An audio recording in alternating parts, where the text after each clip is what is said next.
Here is the Avast Security News Roundup for the week ending December 4th, 2020. Cyber police claim double win, arrests in 50,000 victim hacks, and 48 million in credit card theft prevented. Two sizable victories in the world of cybersecurity recently. 3 individuals in Nigeria were arrested for allegedly breaching as many as 50,000 companies and government entities, while a 3-month operation saved 48 million in credit card theft. Interpol worked closely with Nigerian police to track down the cybercrime group dubbed TMT, which infected the networks of companies across 150 countries. Europol's operation, led by police in Italy and Hungary, led to a collection of 90,000 pieces of stolen credit card data. They then worked with banks to prevent fraudulent transactions from occurring. More information on Forbes. The Supreme Court hears a case based on a 1986 hacking law. A 34-year-old hacking law called the Computer Fraud and Abuse Act sits at the center of a U.S. Supreme Court hearing where the defense insists the law was too vaguely written. Nathan Van Buren, a former Georgia police officer, is on trial for allegedly accepting payment to search for a license plate in the police database, which violates the CFAA. Van Buren's attorney argued to the Supreme Court that the law's wording is so broad that it construes many innocuous actions as illegal, such as using a work Zoom account for personal reasons, using a work device to check social media, and lying about one's height on a dating website. In this case, and probably in most cases related to technology, it is important to review and update the laws, commented Avast security evangelist Louis Corones. Nobody in 1986 knew how computers and our relationship with the world evolved over the next 30 years. The Supreme Court has until June 2021 to issue a ruling on the case. Researcher devises no-click iPhone hack.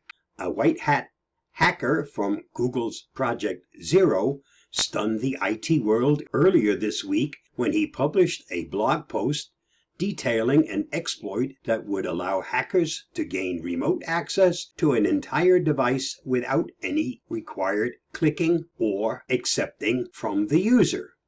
Researchers Ian Beer says he spent 6 months devising the exploit, which sends a malicious Wi-Fi packet that takes advantage of a memory corruption bug in the iOS kernel.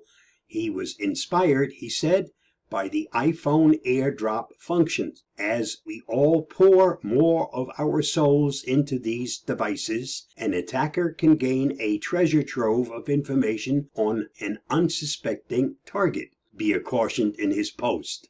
The vulnerability has already been patched by Apple.